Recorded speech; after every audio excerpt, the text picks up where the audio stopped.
俺らの道は俺らが自分で決める。今まで育ててもらった恩とは別の話だ。今さら善人ぶんなよ。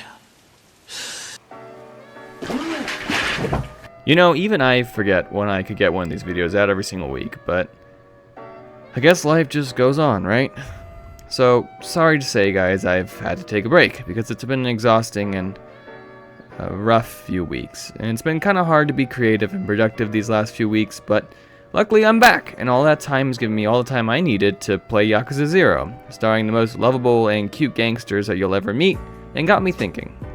Why has Yakuza taken off, and why are Kazuma Kiryu and Goro Majima the most wholesome guys who will also smash your face into the ground? Obviously, the series clashing their serious tone against their comical one does them plenty of favors, as well as just creating a physically and viscerally fun game to play. The game series as a whole is just well crafted in general, but when we take a step back to think about it, it's kind of weird that our heroes in this game are two men intrinsically tied to a very infamous, while fake, construction of violence that exists in reality, and causes a lot of harm. Yet despite all that, we love Kiryu and Majima. So why is that? And how does Yakuza manage to accomplish that?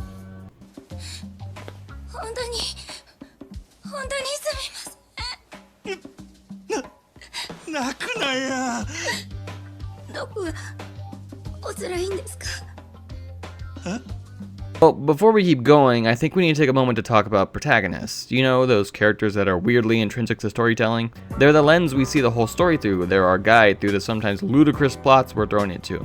And look, I'm aware that protagonists are still characters at the end. We don't have to like our protagonists. They don't have to be a good person, and they don't even have to be reliable and truthful about their narrations.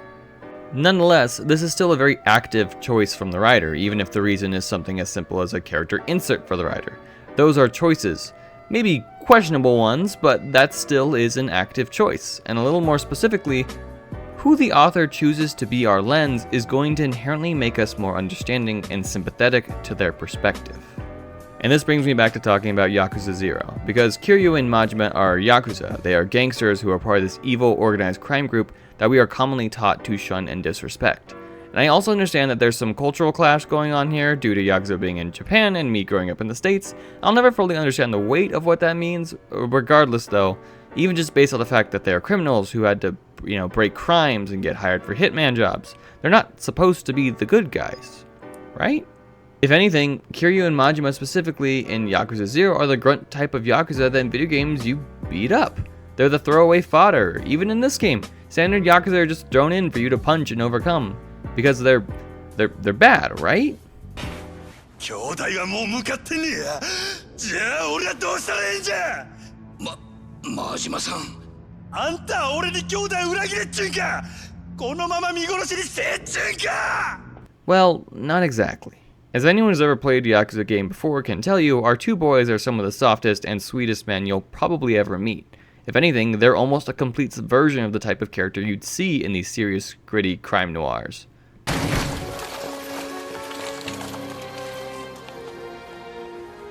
復讐でも何でもお前の望みを俺が叶えとるからせやから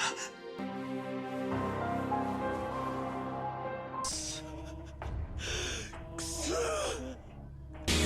素直に I love you 届けようきっと You love me 伝わるさ君に合うガラスの While they are both very deadpan and serious, Kiryu especially, the game does not shy away from their emotions. Very much like the Yu Yu Hakusho video I did a while back, Yakuza does not skip out on depicting them as people who are heavily conflicted with the harsh reality around them, people who cry, laugh, and have dreams. Looking at them, you'd think their range would be from indifferent to stoic, but throughout the entire runtime, these two gritty gangsters really give you the impression of just how much of a heart they genuinely have. Which, for starters, just makes them great characters. Seeing a whole character's range in the different avenues that upset, entice, or motivate them make them very clear and consistent characters. But more importantly, it makes you empathize with them. It makes you empathize with their situation. It makes you empathize with the idea that these two criminals who have both done bad things have done so for reasons beyond their control. That the reason they became Yakuza was not for malevolence, hatred, or any other evil reason. That maybe the reason they became Yakuza to begin with is due to larger systemic problems, while also not condoning that Yakuza are a good thing, but more an organization that obviously pulls in good-natured people like Kiryu and Majima for nuanced and complicated reasons. ずっとあんたの背中を見て育ったんだ。いい車乗って肩で風切ってこういう人間になりてえって俺たちがそう思っちゃいけねえのかよ。 Now, of course, specifics in that reasoning will largely be more applicable to people who live in Japan, but for us American viewers, it does give you perspective on organized crime and the heart of the people who commit said crimes. 施設上がりの人間は夢を見ることも許されねってるんだ。 And honestly, that right there is the key. Kiryu and Majima and even the entire cast could all easily be unsympathetic protagonists. They could all easily fall into stereotypes about criminals and poor people, and it would be terrible. It would probably make for a bad game with an uninteresting story and a terrible takeaway. But obviously, knowing people's misconceptions around criminals, it allows the writers, even if in a goofy way, to open up our perspective a little bit, because we're taught to have such a negative inclination towards crime. The entire premise acts as a bit of a subversion and revelation, that maybe the people who commit crimes aren't the true nature of the problem. By nature, this premise acts as an art that is challenging our preconceptions, which, as an artist, I think that's just pretty cool inherently. And I think this becomes even more important to understand when we talk about atypical protagonists and who is more deserving of our sympathy. I don't want to get too meta here, but if my channel and other movements aren't proof of anything, the art that is created is very important in building understanding and sympathy for different groups of people. We've been here before on this channel, that's why representation matters, and I've talked about that before. But unfortunately, there has been art that has misinterpreted and misdirected our sympathy. A good example being Netflix's You that has debuted over a year ago, which is a thriller series about a stalker trying to romance a woman that he's obsessed with. And of course, there's commentary about social media and the access and how easily people can just slip into your life without you knowing. It's not the worst idea in the world, well, people started to garner sympathy and affection for the stalker. Not the woman, the stalker. Remember how I said making someone a protagonist of the story inherently makes them sympathetic? It's obvious what you are. You're blind with love. And what you love, writing, this city, your friends, most of all men like Benji, what all those have in common is they will never love you back. A large part of You are these inner monologues where the protagonist Joe rationalizes all of his behavior. It's told in a very, you're getting right inside the madness-like manner, in a voyeuristic, I get to hear what someone else's weirdest and darkest thoughts kind of way. You sound apologetic, like you're embarrassed to be a good girl, and you murmur your first word to me. Hello. Do you work here? Which is a clever storytelling technique, but applied here, it unfortunately makes his actions appear reasonable. It makes this character, who the audience is not supposed to like, likable, which is not a good thing. And sure, maybe this is a user error, but I don't think that's quite it.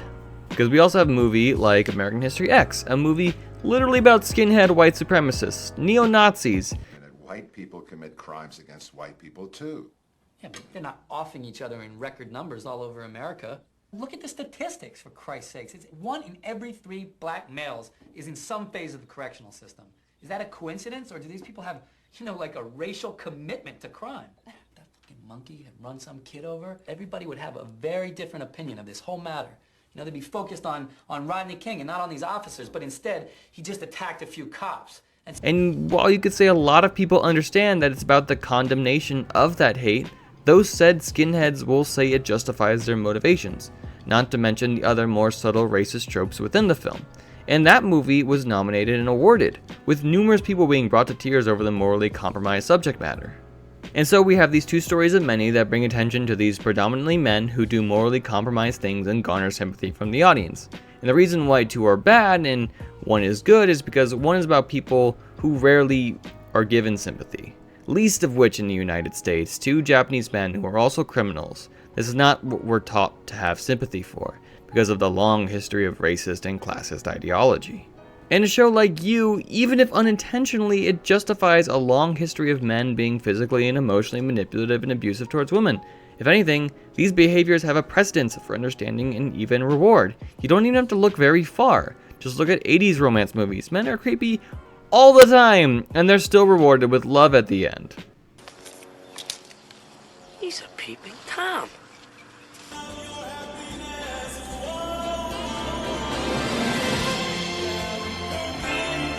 And American History X is, well, to put things in perspective, the United States is, as of 2019, 243 years old. In the Civil Rights Movement, which as many schools would love to falsely claim, ended racism in around the 60s.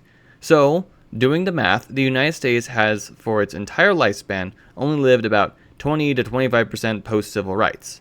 So in actuality, the justification and understanding for racism as part of life has an actual longer historical presence than is comfortable for most people. This is why a book like Beloved is amazing. It understands this long history of discrimination and how it has ripple effects into our contemporary society. And while the characters do morally gray actions, the sympathy is more than well earned and appreciated, because that sympathy had never been present prior, because the United States has a history of sympathizing with racists and demonizing black people. Maybe I'm responding because I have had reviews in the past that have accused me of not writing about white people.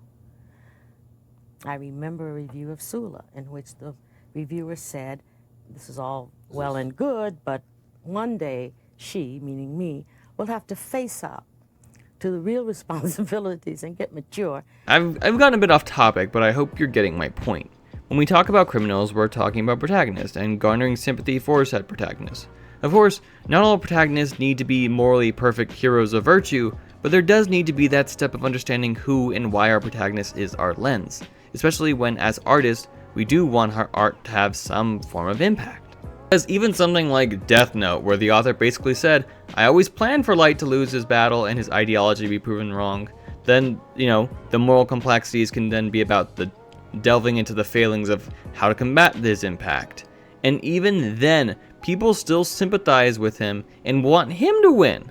Which, yeah, I understand Mello and Nier aren't as cool as L, but Light is so evil at that point. Just listen to him.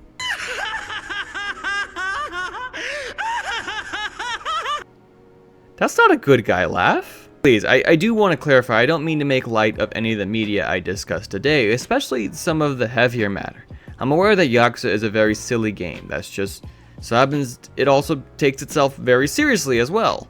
And I'm not equating any of this work because that would feel like a failing analogy, but I do think for as ridiculous as Yakuza is, the charm of it isn't misguided.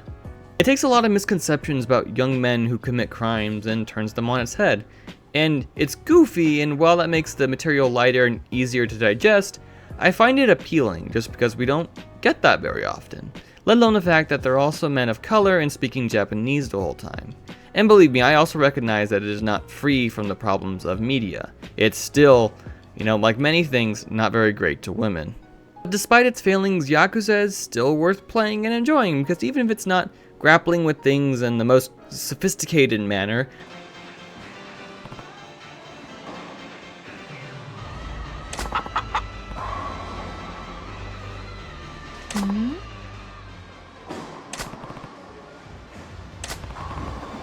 the concept and tone of it just make it inherently a good story to enjoy.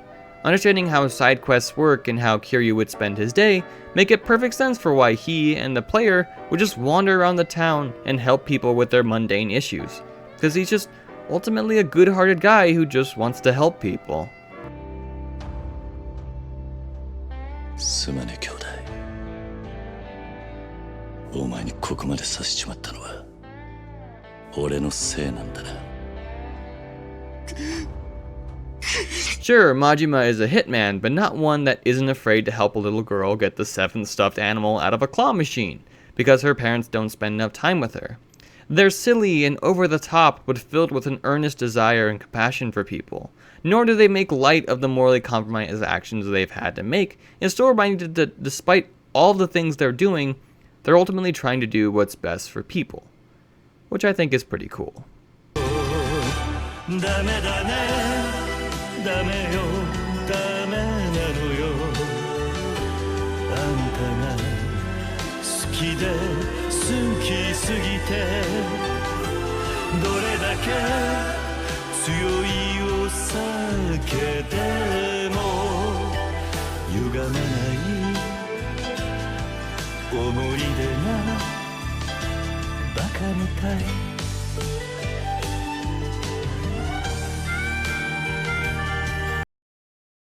But for now, that's all I got. Thank you for watching this and sharing with your friends, and I'll see you next time.